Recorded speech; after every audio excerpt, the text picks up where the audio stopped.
All right, so that's recording. Cool. We got little red recording things. Nice. Nice. Noise. So red button is the intro music. They hit the record button. Then.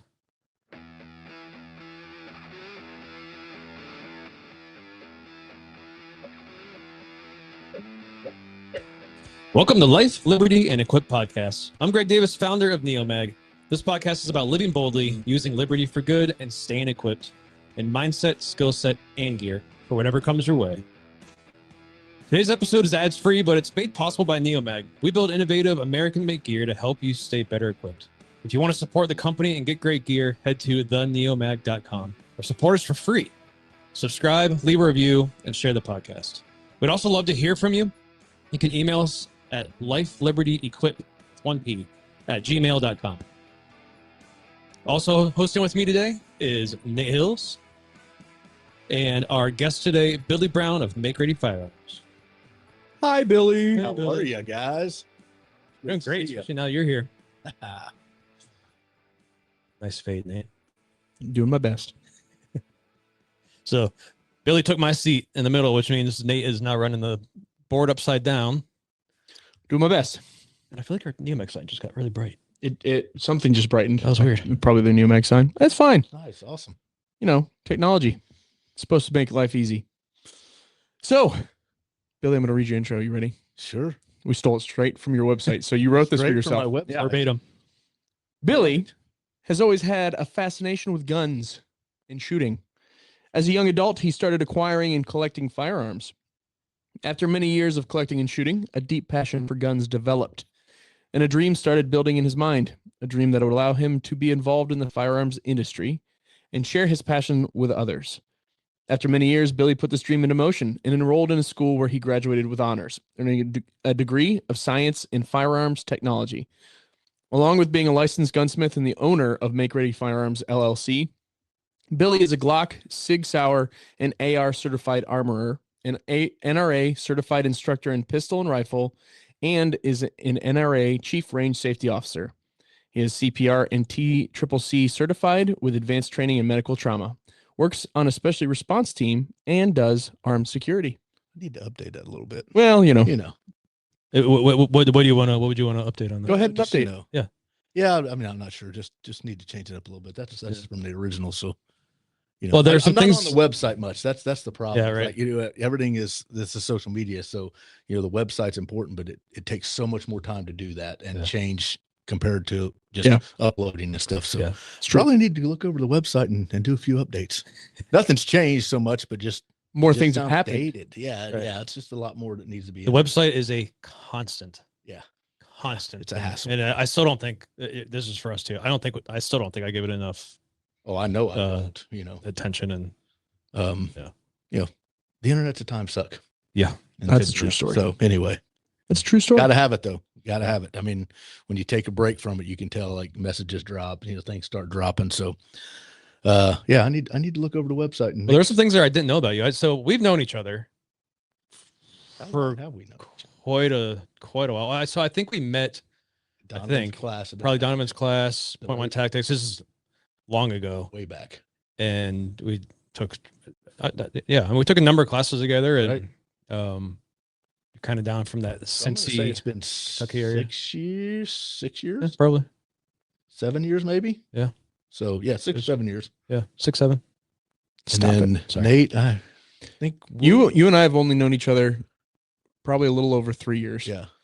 We met at SHOT. Was the first time we met. You came by the SHOT booth in person. Yeah, in person. And then when Greg and I were at Moderns, one of Scott's classes down at Impact, wouldn't have been last summer, but the summer of 2024, you came and visited. I came by and said hello, and you and Angela came out to dinner. Yeah. Afterwards. Yeah. And we all hung out there. Right. And that's where we spent quite a bit of time together then. Right. So, Cool. but after we had met in person at SHOT is when communication between the two of us started I picked in up hardcore. It's a hardcore. in passion. Well, he was flirting all the time. So I mean, I couldn't. I don't understand how you don't. Yeah, I mean, you know what I'm saying? I mean, look at him. Yeah, right. passion. The passion. I was talking about more about you, but well, okay. Gee, now I'm blushing.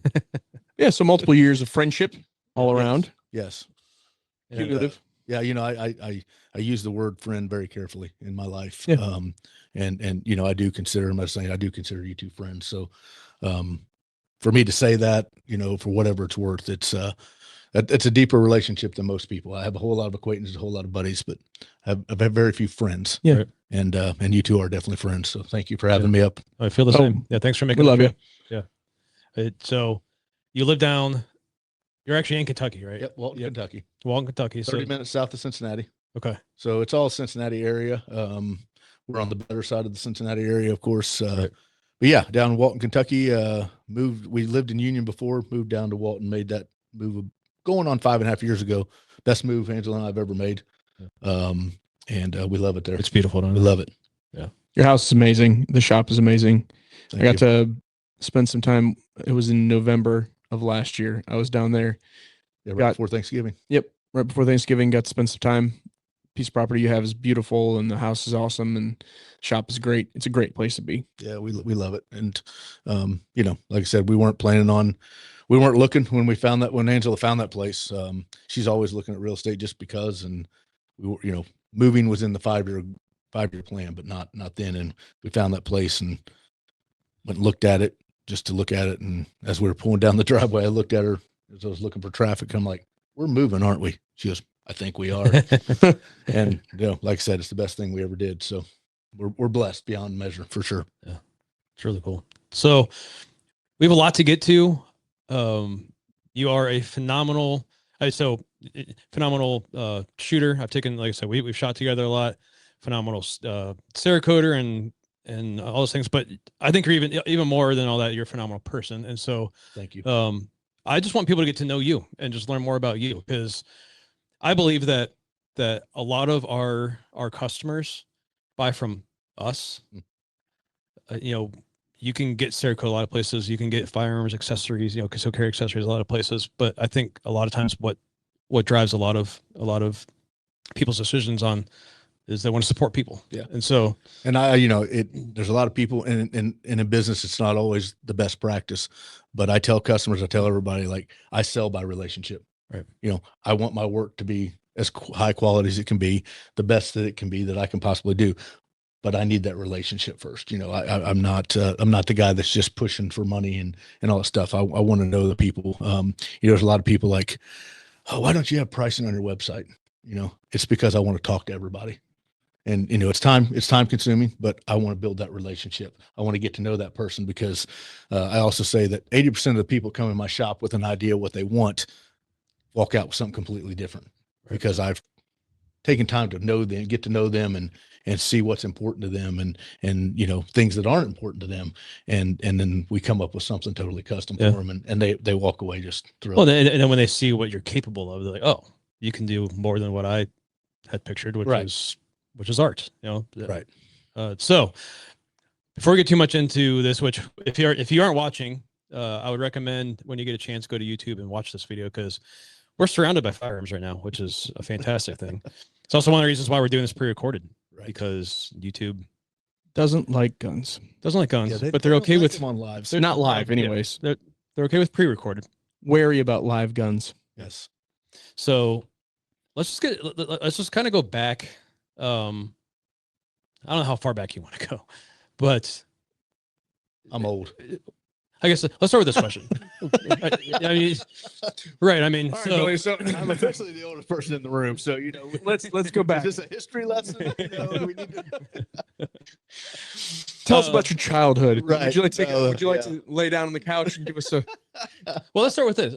What was your gosh, I'm drawing a blank. What was your I want to say, what was your childhood like? But what was it like being brought up? Like, where were you brought up? So I was actually born and raised in Ohio, in Monroe, and raised in a Christian home. My mom, was very active in church and made sure we were too.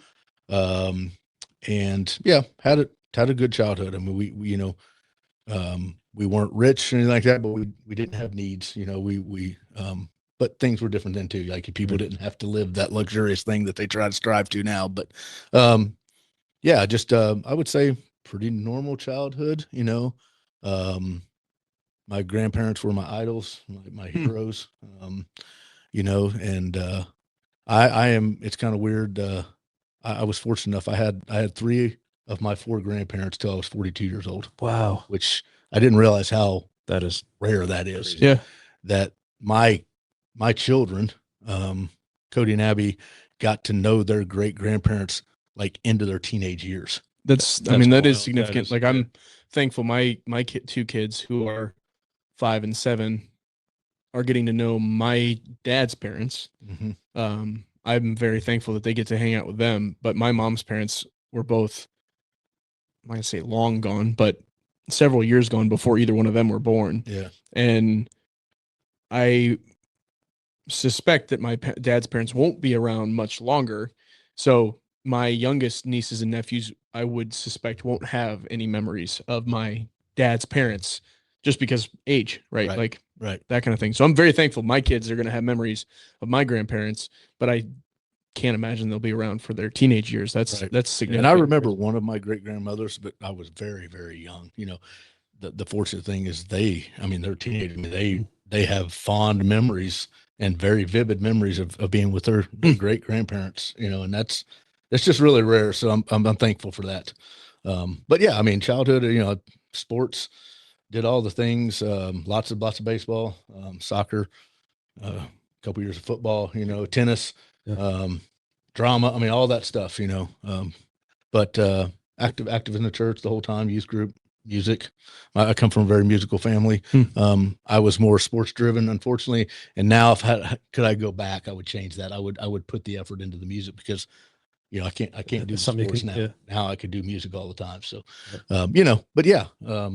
Did you grow up around guns and shooting like your dad? So that's the thing. My dad had guns, and I, he had one of the most beautiful guns. That's when you could still have a gun cabinet with glass, Yeah. they're on display. They're art, Yep. and he was very stock, but they were just beautiful. I remember just sitting all the time and just staring at it. But, it wasn't one of those things where I wasn't allowed to open it and touch them. Right. He didn't take me shooting, all that stuff. He didn't he taught me to shoot, but like pop cans, like once in every other year or something like that. Maybe I had one out, but he didn't do it a lot and stuff like that. So I didn't get that chance. So the yearning was just there more and more. That's why, the minute I turned 18, went out and bought the shotgun, went out and bought this, went and got into black powder. Like that's where like I was just waiting for it. So I think that's what kind of drove it even more and made the passion even deeper, is just because I wasn't around it. It wasn't forbidden.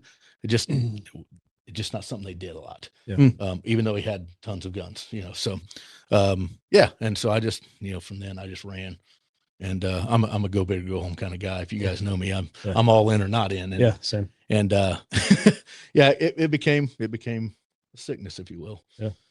I wouldn't call it a sickness. I'd call it a deep seated passion. Right. Yeah. Right. So anyway, yeah, that's kind of where we're at. So what did you want to, if you were to go back then, like, what would you have wanted to do as an adult? Let's say back in high school, college. Well, like when I got into, middle school and high school, beginning high school, my thing was to be presidential Secret Service. Okay. What I wanted to do. And then I found out that you had to have natural 20/20 vision. And they didn't have LASIK and corrective vision surgery then. So that got wiped out. So then I was like, well, I'll just do FBI then. And then I found out there was like a 6 to 8 year wait at that time for the FBI. And I'm like, yeah, that's not happening. And then, then you go through like, what are you doing? What are you doing? Then it was like, oh, maybe an architect, maybe it was computer programming. That's when computer programming was the future, remember? Right. Yeah. And then really junior, senior year, it was going to be police. I was going to be a cop.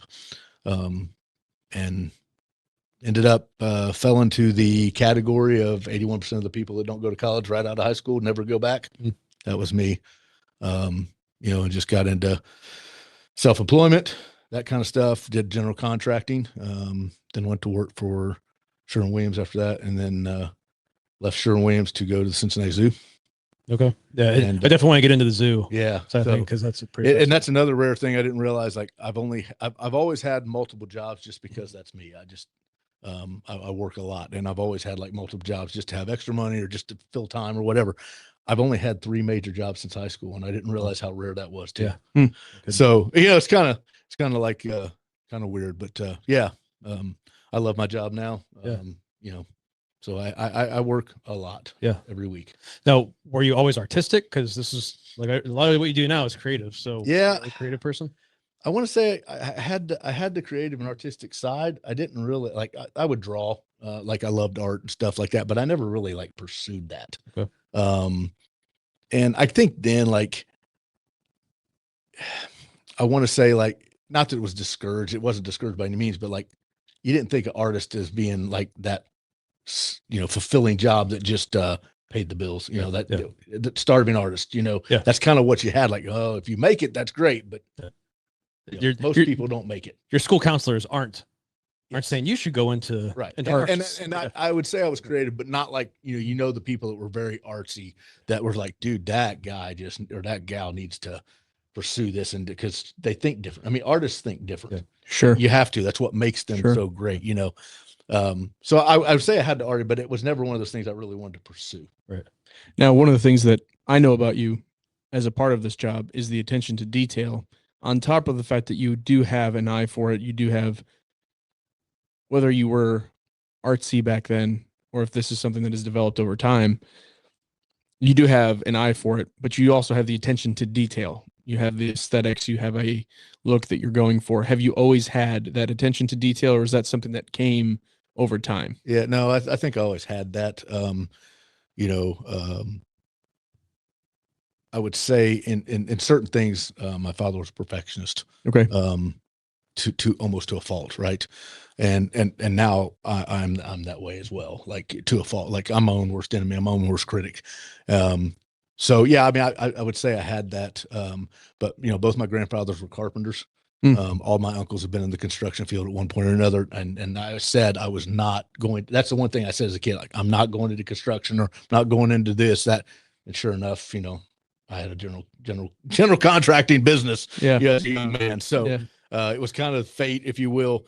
But yeah, I'd say I had attention to detail. Then as I've gotten older, I've learned to appreciate that about myself, and of course now taking it to the extreme. So it's always been there. Okay, that's cool. So you mentioned you've had 3 jobs. What are those 3 jobs you've had? So I had my own company. So I did general contract painting, polyurethane foam insulation, all that kind of stuff. Just general contractor, remodeling bathrooms, kitchens, stuff like that. How long did you do that? I did that for about 12 years. Okay. And like I said, self-employed. And I was, Sherwin-Williams, I was a customer of them, pretty good size account. And this is when going back, I don't want to bore people, but like the war hit, back in Iraq, that's how old I am. This would have been, and 2003, people started like clinging. Are you talking about which war? Which one? Actually, Actually, the first one. The first one, yeah, Desert Storm. Desert Storm. We're going back to the 90s. Yes. Okay, Yeah. gotcha. Yeah. Yeah, Desert Storm, Desert Shield, right? Yeah, got it. So anyway, economy was kind of drying up commercially, which is what mostly I did because they weren't spending money. Like we don't know what's going to happen. And people in the residential side started spending money and like improving what they already had, their houses and stuff like that, sinking into that. So I was kind of like, whoo, so I shifted more towards residential in that one. Well, then the second war hit, Desert Shield, I believe that one was. Boy, I'm really dating myself.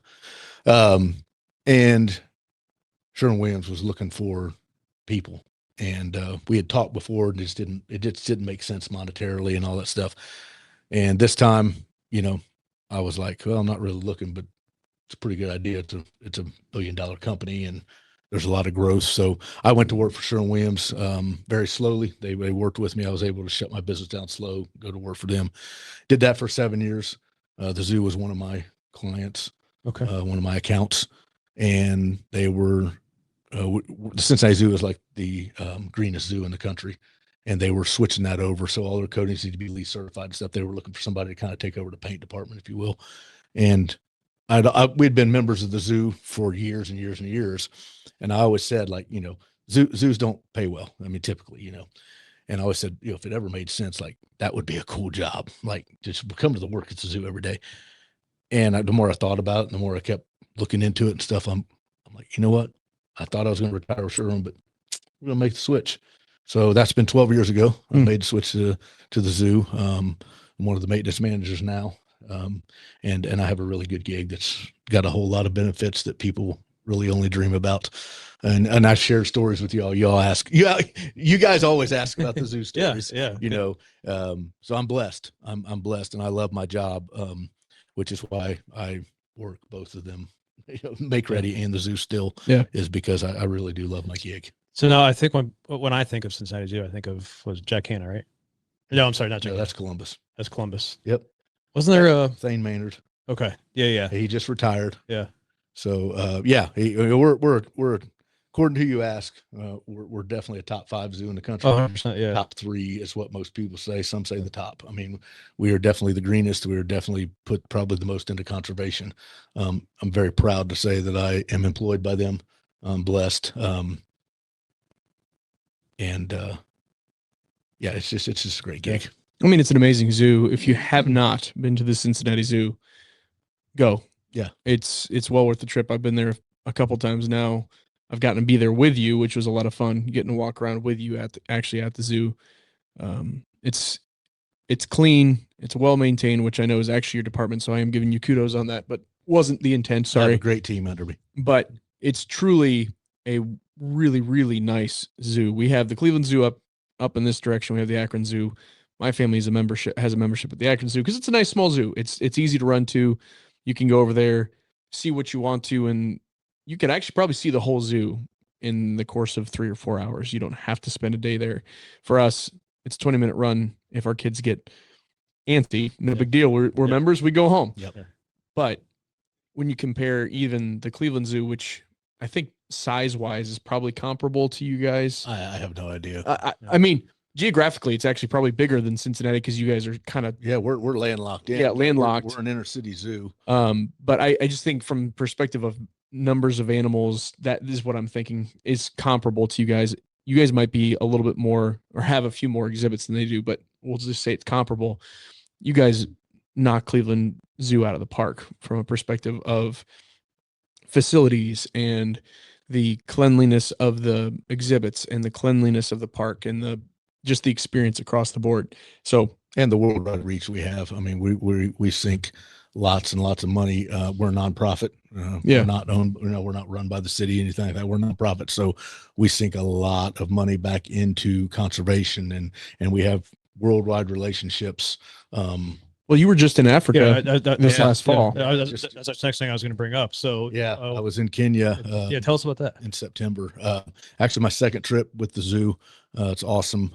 We go down to the Southern Rift. We have a partner there. It's actually the zoo's oldest partner, worldwide partner of Cerakote, which is the landowners of the Southern Rift. And they're phenomenal. I mean, the people of Kenya, I can't say enough about. Like, I tell everybody, if you have a chance to go to a third world country, everybody needs to do it because it'll change your perspective. But I went to Kenya the first time back in 2006 on a mission trip, and I've been to Kenya twice since then with the zoo, and it changes me every time. I have part of my heart's in Kenya. It's an amazing thing, but we do.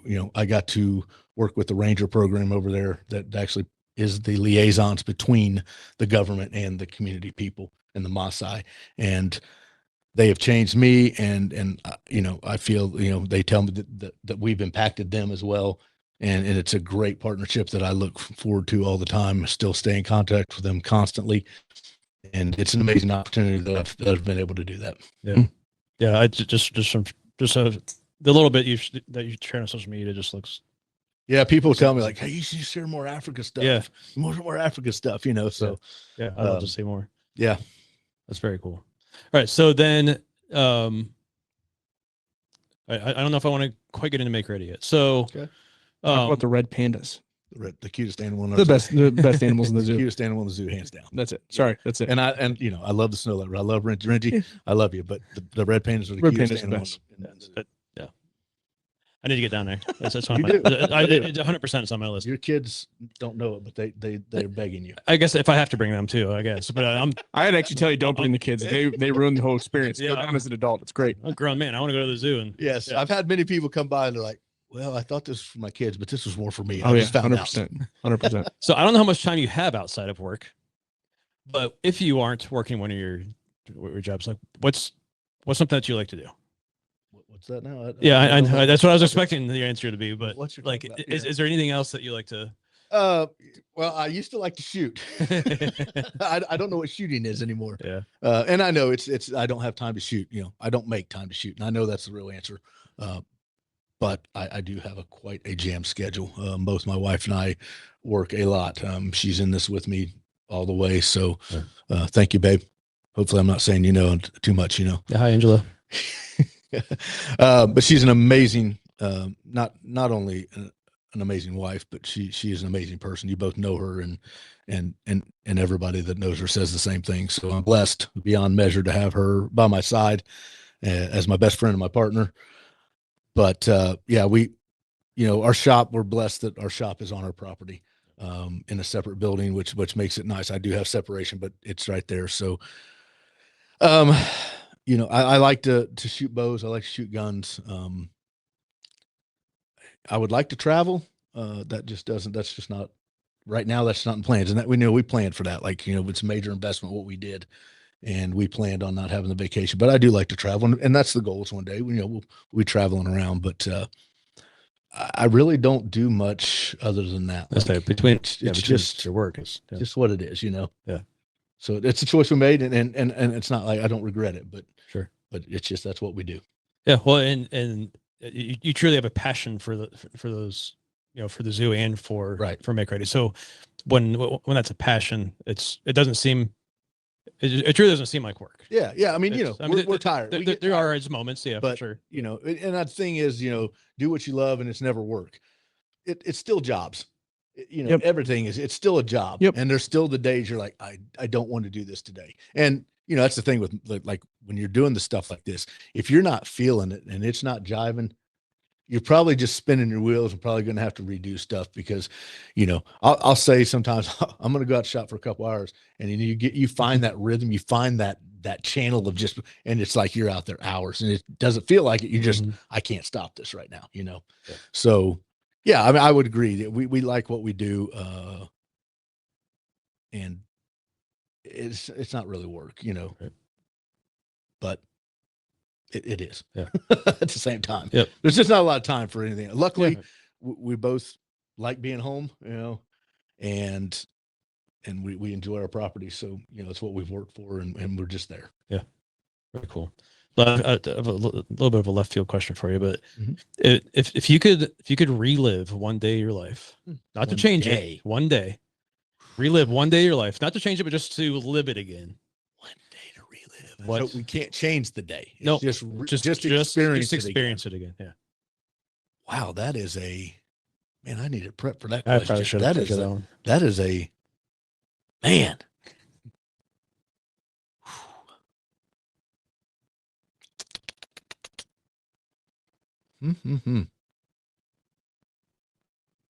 I don't have an answer. I can't. That's a hard thing down. Well, how about we'll come back later. It was right before Thanksgiving. I think is the day you want. It was down. I think it was when I was down. That's when you want to relive. Yeah, that was a good day. It's like relive one day. You're leaving somebody crucial out in your life. You know. Yeah. It's like multiple kids, wife. Wow. I would think not to change it. You'd have to go back to your childhood. Yeah. But I don't know what's standing out right away. Yeah. I almost want to go back and relive it. This is almost counter to the point of this question, but I almost want to go back and relive. Yeah. Like something in my childhood I don't remember anymore. Like, I still remember my kids being born. I remember when I got married, right? There's all these great days that I've had but I still remember those things. I almost want to go back to like, what was that day, like 12 and before, that something's taken the place of that memory that up until 12, like you would have never forgotten. Yeah. That's a really good question. I'm going to have to get back to you on that one. Okay. Yeah, I can't pinpoint anything right away. I don't have a specific one. It would just be go back to experience an eternal summer day. You know, when you were a kid and summer just never ends and you're like, this day's going to be forever. And not literally forever, but you just feel like the day lasts forever. You got up with the sun and you go to bed long after the sun has gone to, or the sun has gone down and the fireflies are out and you're running around the backyard and you're picking up fire or you're catching fireflies in a mason jar or something like that. At least for me, when I was a kid, those are the days that I look back so fondly of when you're young, you don't really have responsibilities, so the summer literally seems like it's forever. And you don't have problems. There's If no you do, they're problems. overcast by the good things, Right. Or you're not thinking about them. Yeah. Yep. That's the kind of day that I just would love to go relive and remember, oh yeah, there was a time that there was no Right. stress. It would have to be as a child. I just Yeah. nothing's popping out again because again, I'm older than y'all, so like my memory banks are even farther back and overfilled with more adult, memories. So, man, I don't know. That's a really good question. I know the '90s had its problems, wars and stuff like that, but I look back at the '90s as my core childhood. So I look back on it as just all these with these rose-colored glasses of like it was just such an easy, great time, and my problems didn't. So it's probably going back. Half my single-age childhood was in the '70s. Yeah, no, I know. Yeah. So the '80s was that. The '80s was sweet. Yeah, I was born in '82. Yeah. So I remember a little bit of like the end of the '80s. Yeah. But like like end of '80s and '90s are that sweet spot for me. I like to go back and relive. Yeah, it's this time before because I was such a different life back then.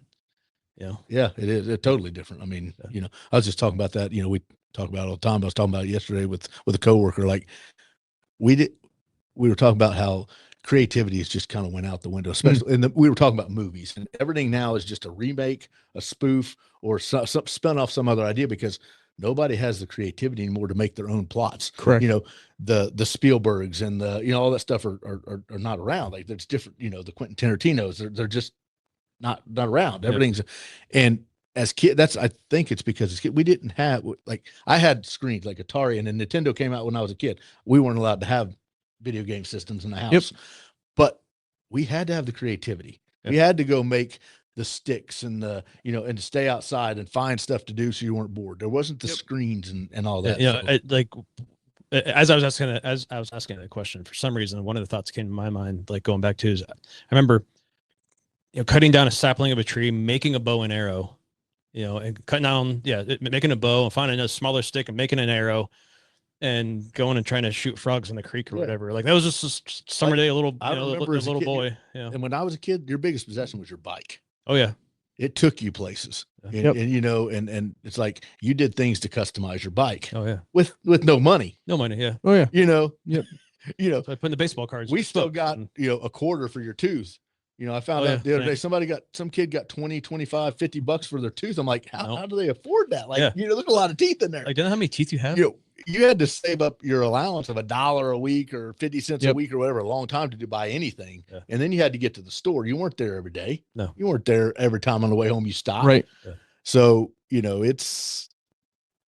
I wouldn't change the era I lived in. I say it all the time, and I'm like the old guy, but I wouldn't want to be a kid in today's world. Mm-hmm. Me personally, I just wouldn't. And that's because I'm not a kid, so I don't know their perspective, but I just don't think I would.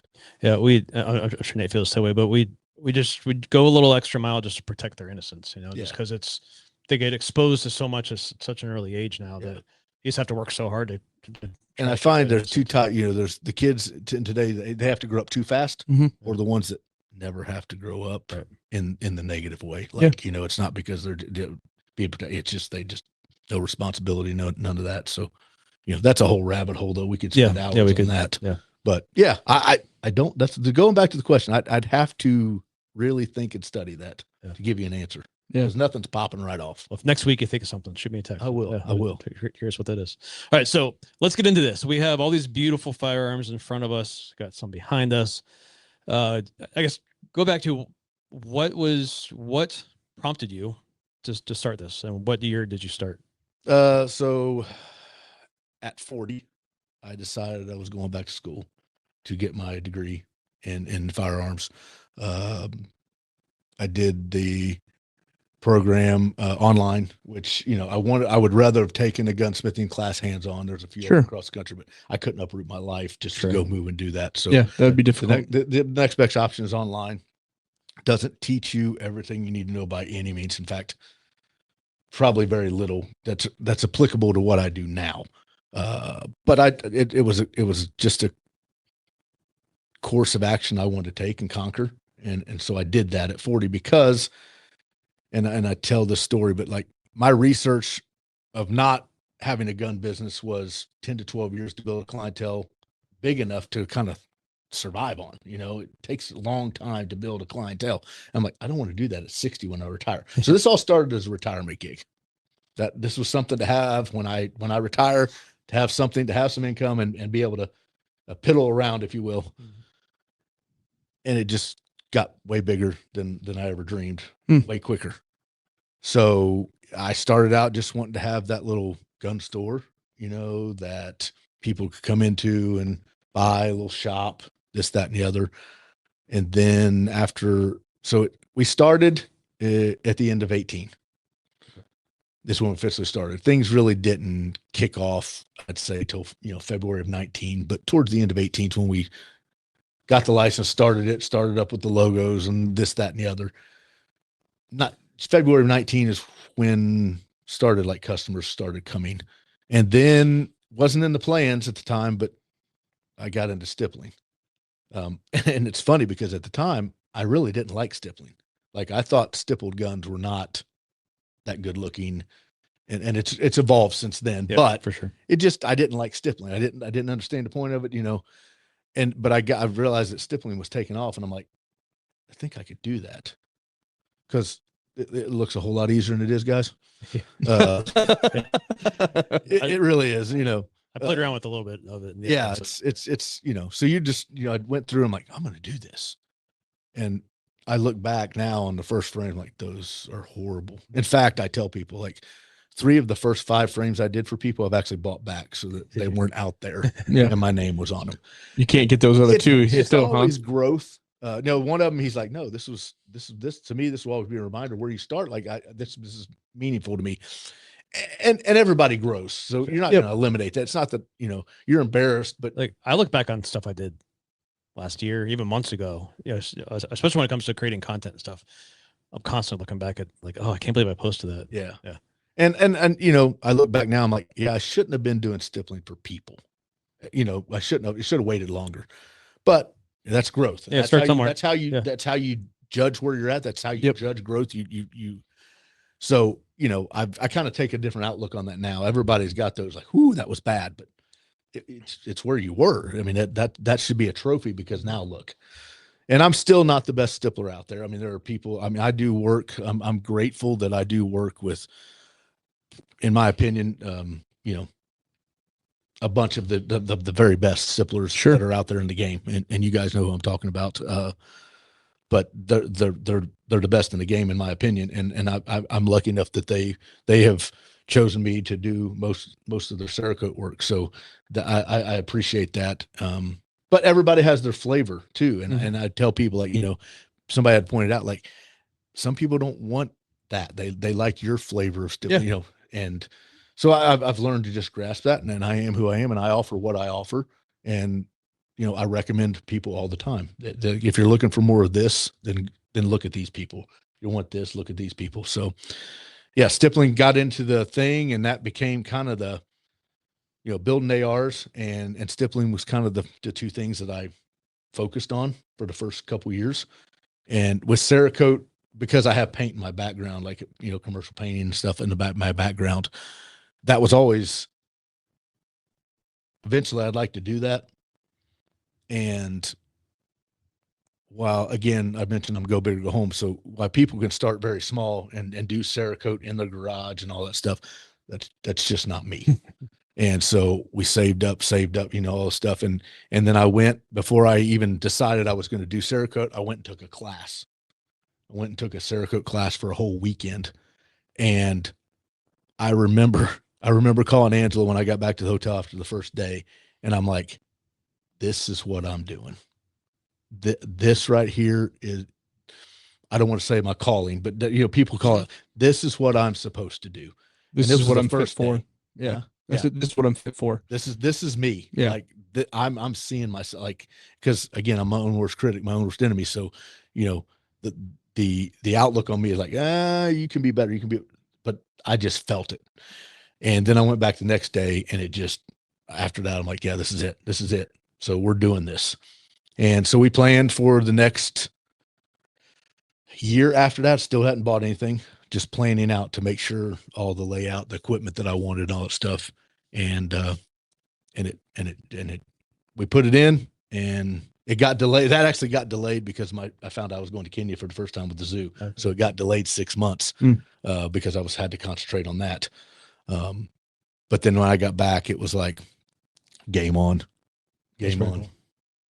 Well, and I don't think people quite realize, like, you're talking about all the stuff you had to purchase. I don't think people realize that if you want to do it big, like you're talking about going big or going home, I've seen your setup.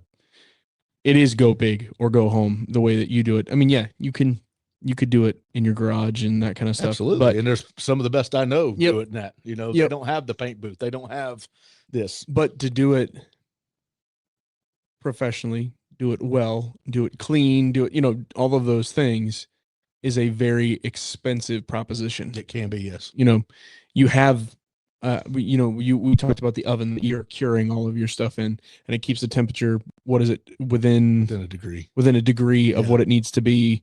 The paint booth that you have, which draws an insane amount of air, and even just the sandblaster you have just to blast the firearms that you're about to coat and everything. All of those things that you have are of a high quality, a commercial quality that are going to work well. Yeah, you can go buy a sandblaster on Amazon. You could probably buy a vent system from Amazon that's cheaper, and it'll work. Absolutely. It'll be fine. Will be, yes.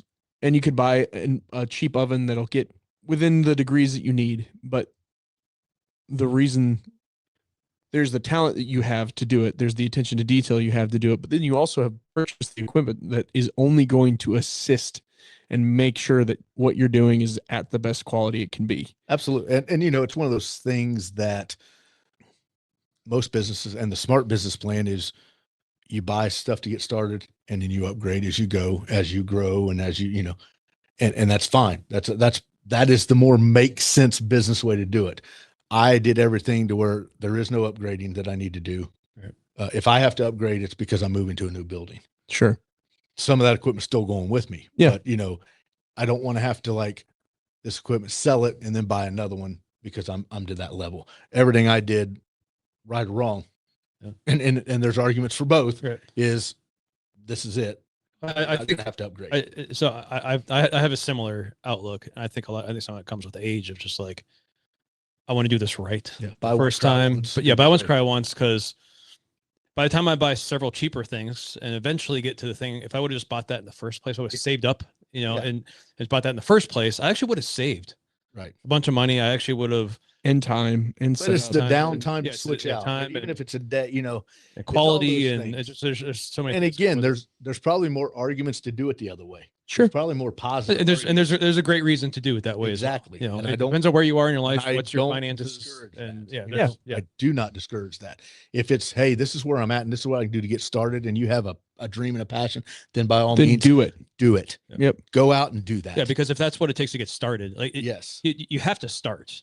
Yeah. If That's- absolutely. Step one is starting. So if whether the you difference start is doing it that way and you're never going to start, or just do the thing, Yeah. then do the thing. just do Right. the thing. And I read something, I think it was yesterday, and I'm paraphrasing, but basically the point was, embarrassment is starting. Half the embarrassment is just starting. Yeah. Because you're going to fail in things. You might be successful in things, but the embarrassing, that your own mind blocks is just the start.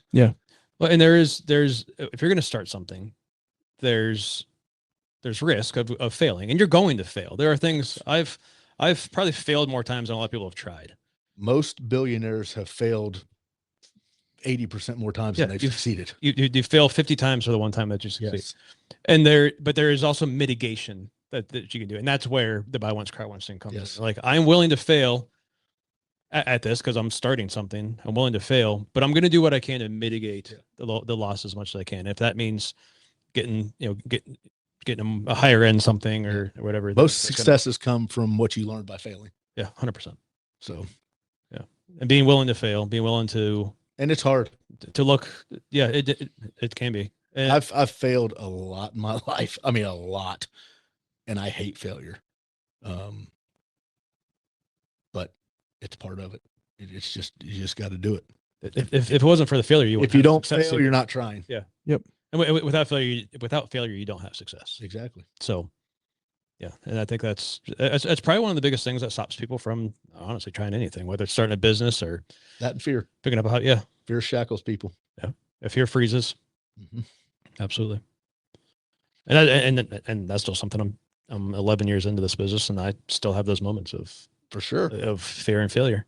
Sure, all the time. Actually, I think part of me maybe expected like, as I do this longer, because people say, when you get to 5 years, that's that's a mile marker. When you get to 10 years, like most businesses don't make it to 10 years, whatever. And I'm like, well, so that must also mean that once you get to that point, things are easy or whatever. No, because I don't. I look at their measure sticks. Yeah, it probably is harder after 10 years because that's when people get comfortable. That's when a lot of businesses go stale. Now, not always. If you have a good product that's not going to, that people are constantly need, but everybody's trying to be the next big thing, the next big innovator, and especially in this industry. Yeah. Right. And there's nothing wrong with that. I mean, the innovation is, I look at guys like Vinny. Vinny has worked his butt off and changed a lot of the stuff. You see it now, like big companies now are doing what Vinny's doing aftermarket, and kudos to him. Vinny and I are good friends, and I look at those things like, you don't think he was scared, right? Yeah. And you don't think John Browning was scared, right? I mean, everybody, 100%. Yeah. How many Henry Ford, like, really? Why do we need that? Yeah. So it's constantly changed. I'm comfortable in the lane that I'm in, that, I just want to do what I do the best that I can possibly do it and try to do it better than anybody else can do. And it may not be the most innovative.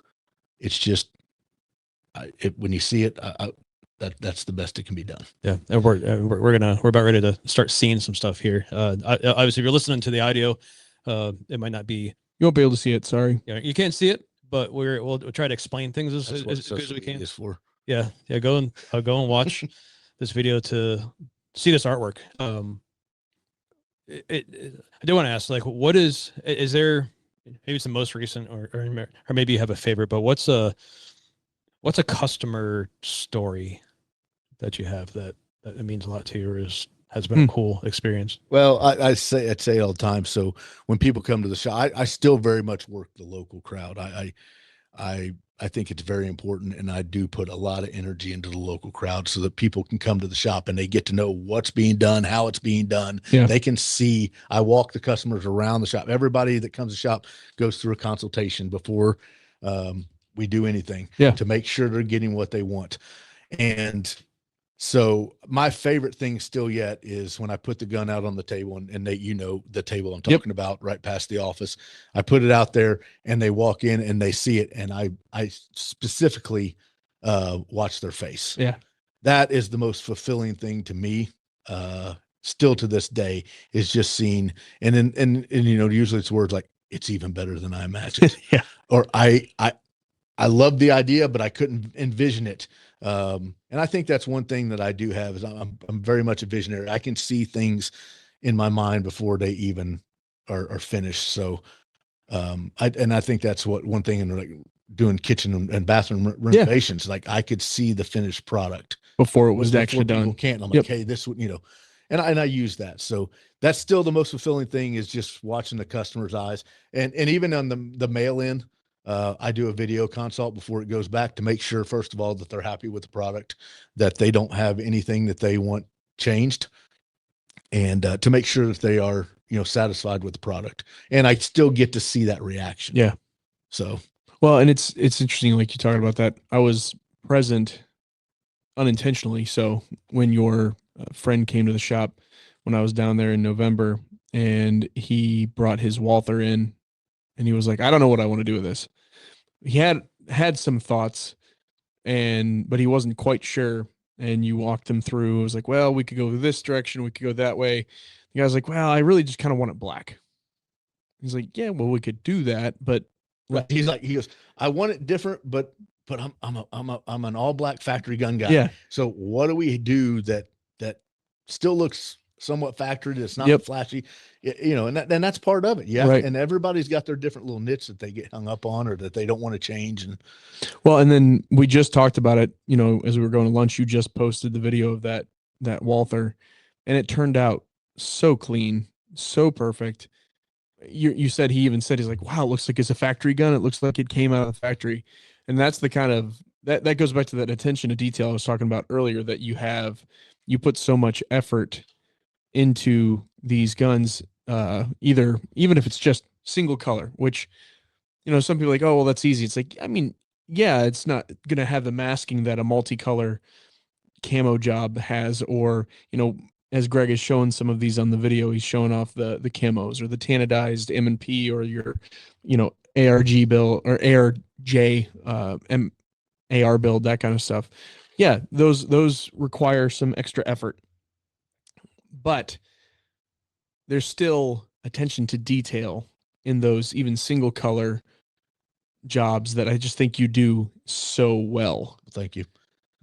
Single color, I mean, you have to worry about thickness. You have to worry about dry spray. You have to worry about the way the light hits and reflects off things. And there's a proper way to do everything. And there's ways that you can get by. That's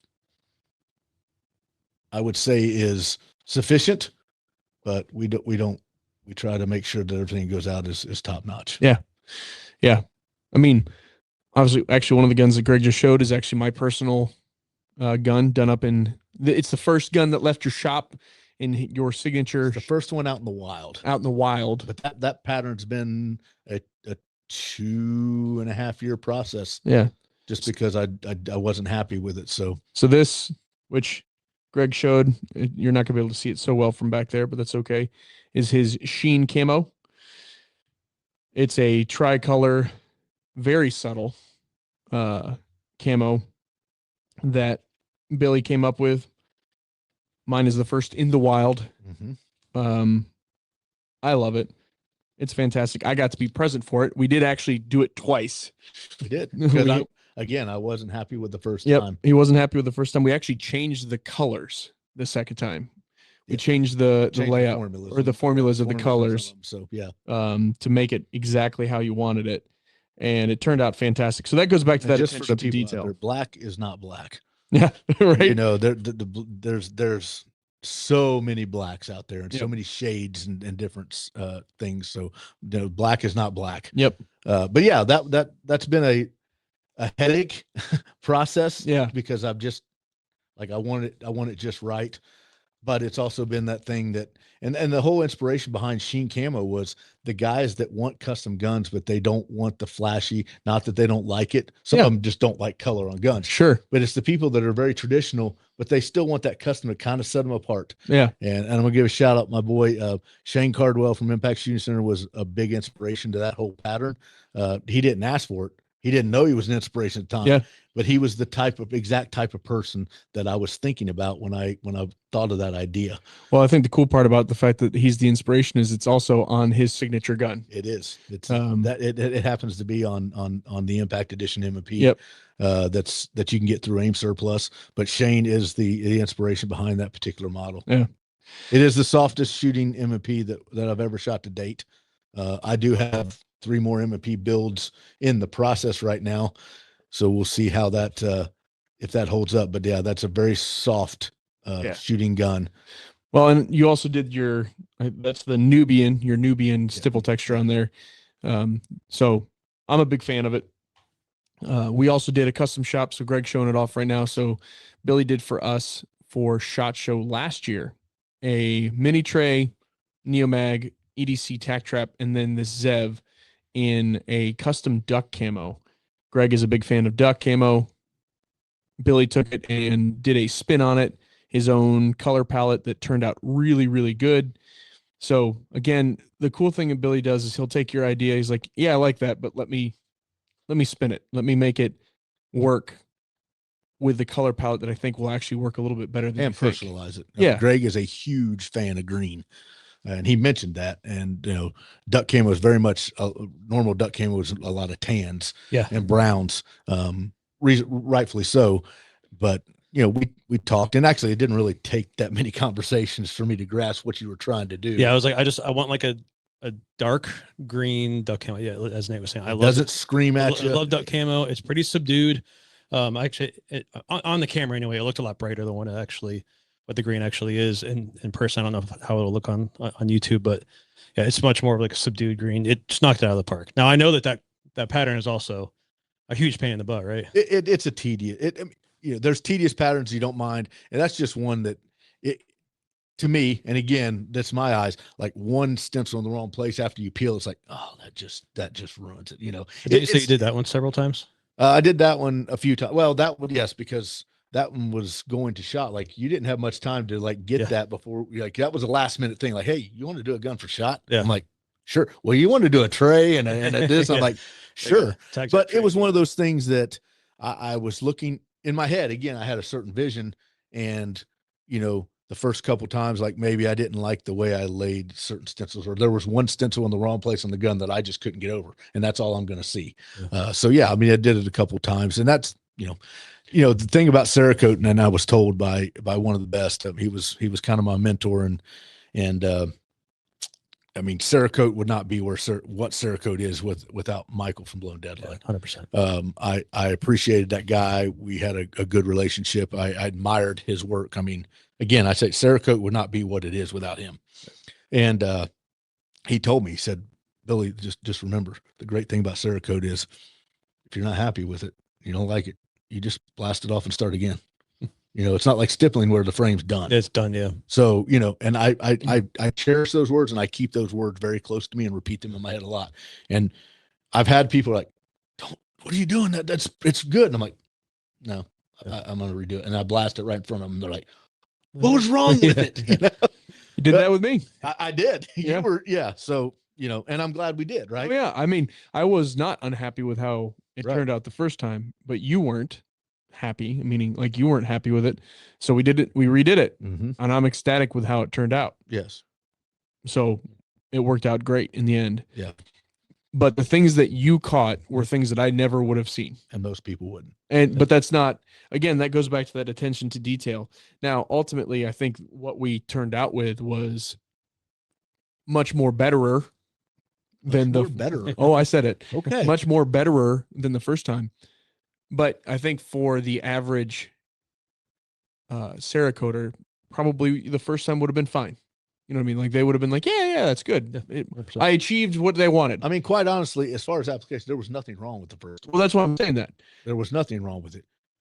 It didn't have what I envisioned it. Well, but that's what I'm saying, though, right? So you took it the next step. You're like, that's not what I want. So I'm going to break it down and do it again. Right. And, my PDP that I have with my sheen camo. Yep. There's nothing wrong with it. And that was redone probably 5, 6, 7 times because it was all part of the experiment. And I'm like, well, this is it. And I actually put it out on the booth last year, but even when I'm like, I'm going to redo that one because whatever we, I found out whatever we were working on with that one, I'm like, that's what I was waiting for. That's what I needed. Yep. So I was happy with the PDP, but now I'm not. Yeah. Right? Yeah. So that one has to be redone. Yeah. Has to be redone. Yep. So but I also want to give you kudos on more than just it's beautiful to look at, but you also fixed that gun. You also made that gun more enjoyable to shoot. So you did, I believe you did an undercut on the undercut on the trigger guard. You stippled it, and we did a little bit of a grip reduction. Yep. That grip to me, Zev put weird. They it's concaves funny because where you don't need concaves, and they did. Yeah, you guys know Zev came to the booth at SHOT Show. Yeah, yep, and gave you a card. Yep, and said, hey, we'd like to speak to this guy. And they, I went back to their booth and we talked, all that stuff. Talked to the president of the company, or I think it was the president of the company. Just cut down the beaver tail on it. Yeah, the first of all, the beaver tails. These beaver tails are getting ridiculous in my opinion. I'm not a huge beaver tail fan. There's certain guns that it's fine. They need to be there. but to extend them out an inch, like, no, we don't need that. But so we definitely cut the beaver tail on this. We did an undercut, and we literally did a little bit of a reduction on the grip feels because it is worlds so better. much better now. Yeah. And I told Zeb what we did, and like, yeah, we're working on things because we hear people's complaints, and not everybody's going to complain. You're going to have that with any gun. Yep. Sure. There's going to be people out there that argue that Glock is perfection. They're wrong, but they're that's fine. wrong. Yeah. But that's their opinion, and they're entitled to it. And we talked with Zev about it. I talked to him about it. So yeah, we did an enhanced finger groove, did a grip reduction, obviously put the texture on it. This is also the Nubian texture. But yeah, I after feeling this, I'm not a Zev fan. I'm just not. But I like I wasn't the feel. that one. I like the feel of this gun now. Like this gun, I haven't shot this gun, but I would like to shoot this gun because I guarantee it shoots completely different. Yeah, it's much better. So, yeah. So thank you for the opportunity. Thank like you I said, for. I think it was a hit at shot last year. Yeah. And I've got a 1-of-1 tray, matching Neomag tray tech trap gun. You do. We have talked about doing a production, like a very small production run of this pattern, but even before that's going to happen, we did meet before the podcast. We are going to do a custom shop with you. That's awesome. I'm excited. And what do we say? April. And April, we're going to be doing, so the sheen that you saw on Nate's M&P. So for those who aren't watching it because they're probably driving or whatever, or even people that are, because I'll tell you, the cameras don't do it justice. It's true. Explain the sheen, because this is what we're going to do for a custom shop. It started out, it's what it is. It was different blacks with different sheens, so that you can look at it and it just looked like a black gun, but the way the light hits it, then you see the camo pattern through it. And again, it's very hard. I've struggled. There's not a lot of video out, even on my Instagram, about it because it's so hard to grab the concept of it. There's more on mine than yours. Right. And I was telling Nate this, and then when he got his and he tried to do it, he goes, I don't know how many times I filmed this. You just can't grab the essence of it, which is the whole point. That's kind of the point. It's the whole concept of this pattern, is that it doesn't scream at you. It's very subtle, and it's only the way light hits it in a certain way that it shows up. Yeah. So that's the only really way I know how to describe so it. imagine instead of camo having different colors, you have different sheens. Yeah. Yeah. And it's not, like, and where I was trying into concept when I had such a problem is I was trying to make every color a different sheen. Every color of black, every different black that I had, and I've got tons of blacks in the shop. And this ended up becoming custom mixes, but it's just the way, it's been a battle. It's been a 2.5 year battle, but I think we've got it now. And I'm honored that you guys want it done as a custom shop, and I hope it does phenomenal. Yeah. I hope it sells out like the quickest of any of them. Yeah. So we're going to do a limited run, large trays, mini trays, tack traps, and Neomags is the plan. And very limited run of each of those. And then we may be ready for that drop. We may I'm probably speaking out of turn here, but we may even see if we can work something out where if you want your gun to have the same finish to match your tray, Neomag, tack trap, and everything, kind of similar to the stuck camo situation here, then you could have it done. I mean, honestly, regardless, you could reach out to Billy at Make Ready Firearms and say, hey, I want that sheen. Honestly, getting that going now is probably a good idea. That way, by the time the custom shop comes up, we're together. We're a little backed up right now. Just some, I had a back issue stuff kind of put me even more back. So yeah, it would probably be better if you're interested. Of course, they don't know what it looks like. And again, I don't think you can really do it just so you see it in person. Yeah. But it looks different in every light you get into. It does, which is the cool thing. I mean, it looks different in artificial and natural light and all that. So, but if they're interested, they can do that. They can, either reach out to you, reach out to me. One way we'll get it together. And because I will say that if you go back, and there's plenty of videos from SHOT Show 2 years ago now on Neomag and my page, that the whole matching setup looked really, really cool. So it looks really cool together. Now, I will say this. There's another area of your business that I don't think you don't talk about at all, Billy, almost at all, and no one gives you credit for, is your AR building skill. I got to shoot, I don't know, 8 of your rifles, something like that, maybe 9. Something like that. When I was down at your shop in November. Every one of them was probably one of the smoothest, nicest shooting rifles I've shot. A couple of them were your personal training rifles, and then some of them were just, I think some of Shop demos. Yeah, shop demo rifles. Fantastic. Appreciate that. So if you're looking to have somebody build you a custom rifle, on top of the fact that he can Cerakote and make it look super slick, he also builds amazing rifles. They shoot super smooth. They cycle well. Everything that you could want out of a rifle, Billy can do that for you too. So I'm going to shout that out as well. Yeah. Don't sleep on that part of his business. It's something that he has quite the skill set in. I appreciate that. Yeah. And you could throw a pretty slick Cerakote on that. Yeah. That nice running rifle too. Yeah. And I guess I need to make mention that, my wife also has her side of this business. That's true. As well. So, Make Ready Firearms, Make Ready Finishes, they're sister companies, different names for different reasons. Auto parts and stuff like that. The whole thought behind it is, it's two different LLCs under the same company basically, but auto parts, brake caliper stuff like we get contracts. They don't want to sign contracts with firearms companies to Cerakote their brake parts or laser engraving. So Make Ready Finishes is that side of it, the laser engraving, Cerakote on that. My wife has her own jewelry line through that business, custom jewelry and tumblers, all that kind of stuff that is phenomenal stuff. And I tell people all the time, she's put her heart and soul in, especially the jewelry line. If you read, it's called the I Am jewelry line, but if you have a chance, and I don't know that I think every one of them's on the website, but I have customers that, they're waiting, like, we'll make a little change or, I stipple something and it's still a little too aggressive or it's not aggressive enough, so I'm making those changes while they're waiting, and the tables are back to back and they start reading those cards, like what the I Am series, it's, I am blessed, I am strong, I am enough, I am all those things. And the meanings behind them, it's like, I'm not looking for jewelry, but after reading that, it makes me want to buy it. Yeah. She's done a phenomenal job. So that's the Make Ready Finishes side of it. And go check that out. Separate website, makereadyfinishes.com, separate Instagram page. But yeah, kudos to her for pouring her heart and soul into something that is empowering women. Yeah, it's beautiful stuff. It's awesome. So it makes great gifts. They're not expensive, and everything can be personalized. So it's a great idea. Yeah, very good. All right, so I'm going to do a kind of quick fire questions here. Just going to ask you. Hopefully it's not as deep as that last one. No, it's not. It should be pretty easy. All right. This is all about your carry. What gun do you carry? Most of the time it's a SIG 365, but it's actually. It's one of the ones on the table here. It's the frame's been changed out. It's obviously Cerakoted. Slide's been changed out, but I love the 365 platform. It is the thing that SIG did absolutely right, 100%. in my opinion. Yeah. It's The only thing they've done right. No, that's not true.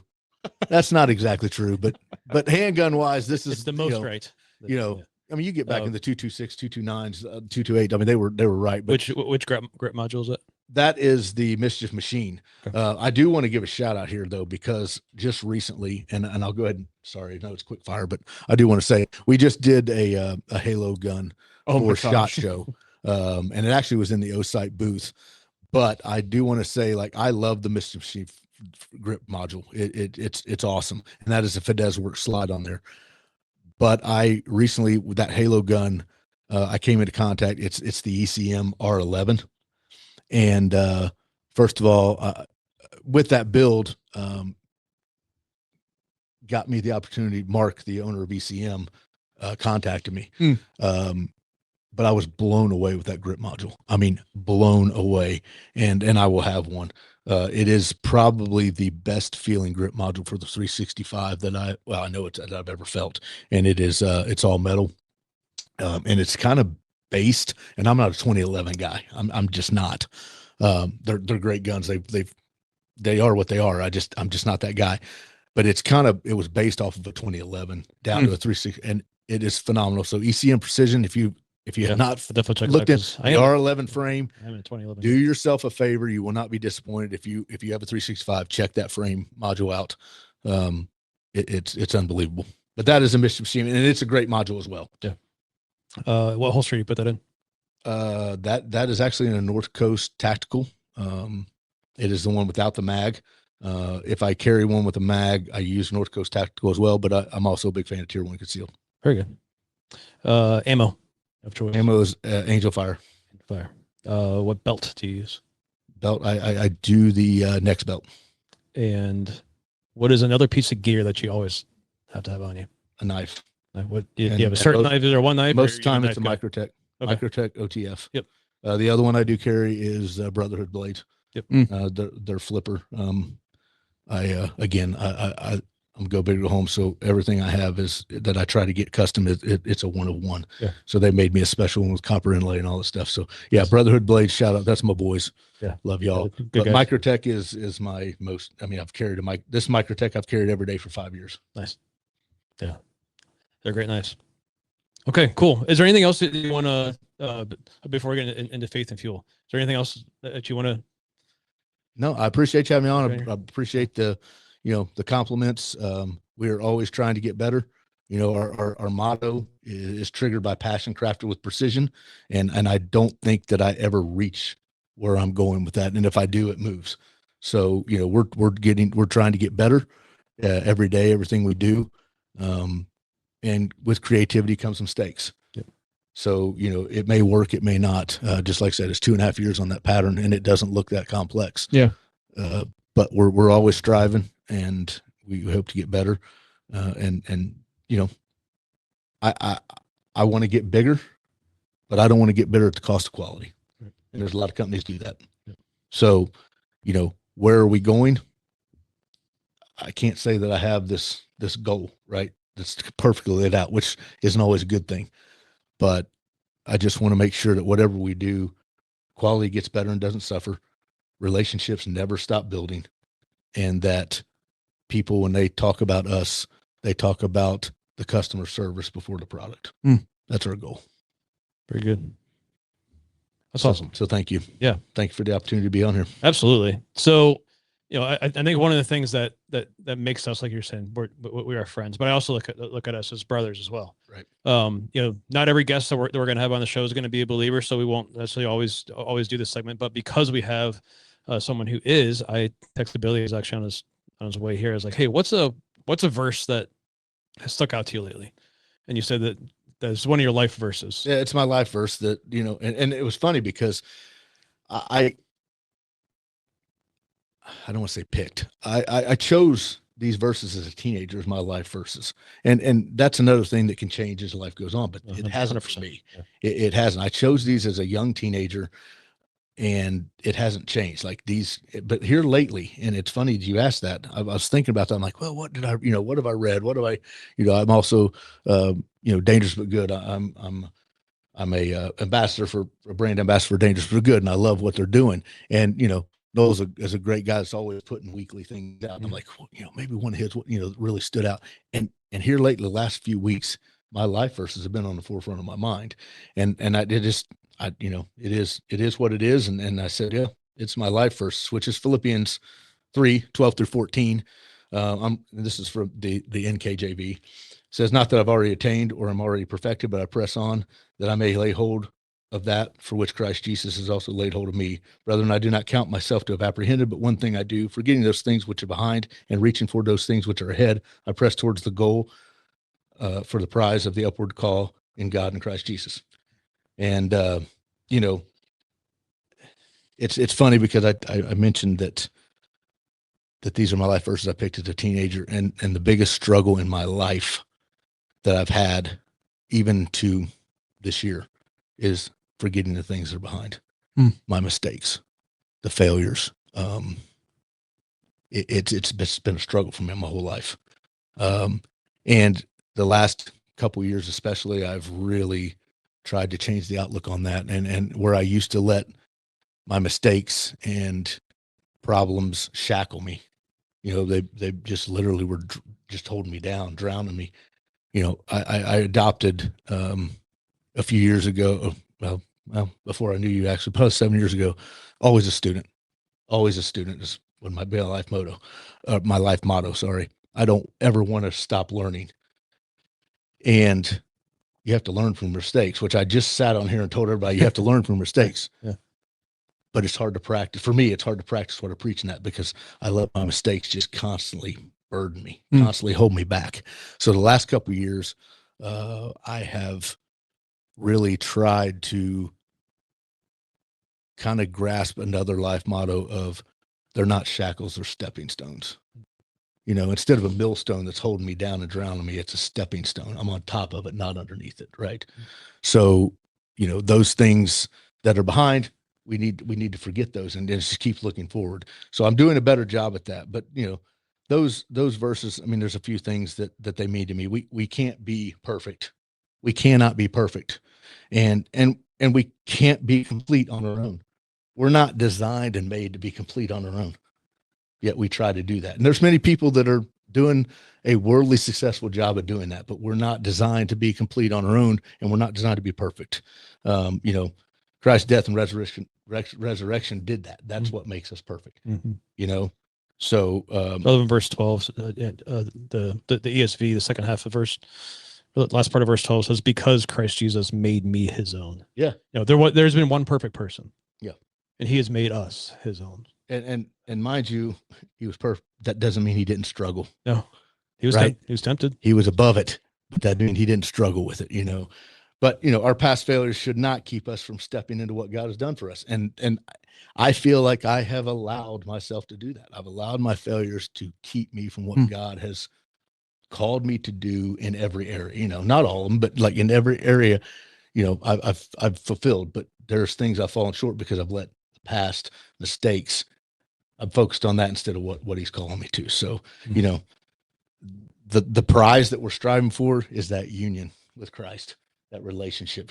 I say it all the time, religion send more people to hell than anything, because it's not about religion. It's not about rules and regulations. It's about a relationship. Amen to that. It's about a relationship. And I think that's why, I said, my mom raised me in the church. My grandparents were the pillars. When you talk about the salt of the earth, my grandparents were that, and there's not any person on this earth that knew him that would argue that with me. They were the epitome of what a relationship with Christ and a Christian was supposed to be. And that's not just my words. Like, anybody that knows them says that. And so my mom is very much was raised on that. She did, a very good job of keeping us grounded as children. And, doesn't mean you're not going to struggle. Yeah. So, forget your past. I don't want to say forget your past. Don't let it own you. Yeah. Don't let it define you. Don't let it define you and own you.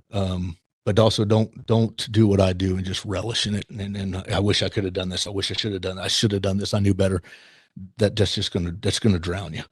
I think, for me, it makes me want to take more control. Right. I try to keep taking more control, which is the exact opposite of what he calls us to do. 100%. Right. You're right. He wants to take that burden from us. Right. We can learn from it. We can acknowledge it, but to not let it define us. We only let Christ define us, and we give that to him. Yeah. Yeah. 100%. That's hard. It is. And I'm being as transparent as I know how to be. I mean, there's a lot that I'm ashamed of, probably more so than really is reality, but that's just me. That's my nature. And I'm striving to be better. I'm 50 years old, I'm a half a century old, and literally just in the last year, maybe two, I'm kind of grasping the idea that now that doesn't mean it's changed. Yeah. Doesn't mean I'm not struggling, but I'm like, oh, wait a second. This has been your life verses for over 35 years. And you're just now like grasping the concept of how deep it is. So, How patient God is, right? Like, so patient with us. Like, he gives us time to learn. I would not be considered a patient person, but I am so more patient than I was 10 years ago. Yeah. It's uncanny. Yeah. So I'm a pretty straightforward guy, to a fault, right? I speak my mind. I mean, I know when to bite my tongue sometimes, but I wear my emotion on my face. I can't filter that. And I was talking to my boss yesterday, and he was like, yeah, that you pretty much know what you're thinking by your face. And it's because I don't want to be fake. I want to be real. And that comes with faults. Everybody has their quirks. Everybody has their faults. And I don't mind people seeing that. I'm not proud of it, but dude, it's tiring to try and be what you think you're supposed to be. And you're made like you. And that doesn't mean, I want to say, that doesn't give you a license to stay where you're at. I hear that all the time. Well, I am who I am. Well, you should try to evolve. We can all be better, but there are qualities about me. The bad qualities are what drives the good qualities. Sure. So I don't want to change everything that's bad in me. I want to tweak it, but some of those good qualities that I have, especially the attention to detail, being my own worst critic, is what drives me to be that way. So if I remove those, then I lose that too, right? And this is getting deep. I mean, I understand that, but you can always tweak. You don't have to change completely. Just be the person God called you to be and listen to what that person is, because it's going to change over life. Yeah, submit to his plan. There's different seasons of our life that we're called to be different people, that we're called to grow, or we're called to suffer. We're called to stay. What is going on in my life? Why is all this happening? I've had far too many seasons because of bad decisions in my life that I've had those seasons. It didn't change. I made decisions. Seasons came with that have hurt people and caused pain and caused, relationship problems in my life with different levels of people, but I can't change that. And if I just wallow in it, what's that going to do? Yeah. It keeps me down. So, just constantly evolve to be a better person and be what you were created to be. Very good. I appreciate that. Appreciate that a lot. Well, I think we're going to wrap up here. We've gone just long enough to you guys just to get a taste of who Billy is. And yeah, we're going to do a giveaway. brother, I appreciate you. What's that? Going to do a giveaway? Yes. Yeah. We're going to do a giveaway. How are we going to do this? I think the easiest way to do it, because we have so many different social media things that there's no way. And so what we're going to do today is February 19th. This podcast will go up the 25th. So you guys will all be seeing and hearing this starting the 25th. Think about giving it to next Friday, March 6th. To March. Do you want to give it to March 6th? Well, it's your all's pod. Yeah, let's do March 6th because that's a Friday. Yeah, not everybody listens to podcasts right away. If you hear this by March 6th, I want you to send me an email. It is Life Liberty Equip, EQUILIFE, LIBERTY, EQUIP, Life Liberty Equip @gmail.com. Just send me an email, include your address, please, a name and address, and I will pick somebody to receive this. So what do you give? It's just a Make Ready swag pack. You're going to get this cleaning mat, which you can't see right now, but it's a cleaning mat that we have. You're going to get a PMag, laser engraved with our logo on it. Nice. You're going to get our latest patch, which is pretty sweet. PVC. Cool. Yeah. So again, triggered by passion, craft with precision. I did a little spoof patch. I don't know how close you can see that, but it's spray can. So the whole rattle can versus Cerakote argument that people have, we can make rattle can last longer. That we can still do the rattle can look. We just make it last longer, So it's we spray with passion and precision. So it's just the rattle cans like we're spraying with that. And then you're going to get a whole sticker pack in here, all kinds of stickers and all that stuff. So yeah, just a little thing to give back, and you can win it for free. Very good. Woohoo! Swag. Send me an email. Swag. Yeah. Gotta love swag. All right, gentlemen. Thank you. Yeah. Thank you. I appreciate your business. Absolutely. I appreciate you as people. Yeah. Again, we love you. This friendship has grown, over the years and just gotten deeper. And I admire both of you, and I love what you're doing. So keep at it. Keep it up. Likewise, brother. Thank you. Love y'all. I love you too. See if I do this right. Ooh, sounds good. Thanks for tuning in to Life, Liberty, and Equipped. If today's conversation challenged you, encouraged you, or helped you get more equipped to pursue your mission, share it with a friend, drop a comment, and leave us a review. Don't forget to hit that subscribe button and leave a review. What takes a few seconds to help turns into more opportunities to reach new people. If you're not already part of the Neomag Insiders Club, now is the time. Get early access to Neomag gear, exclusive content, and a front row seat to everything we're building. Go to theneomag.com to sign on. Until next time, live boldly, stand for liberty, stay equipped. See you soon.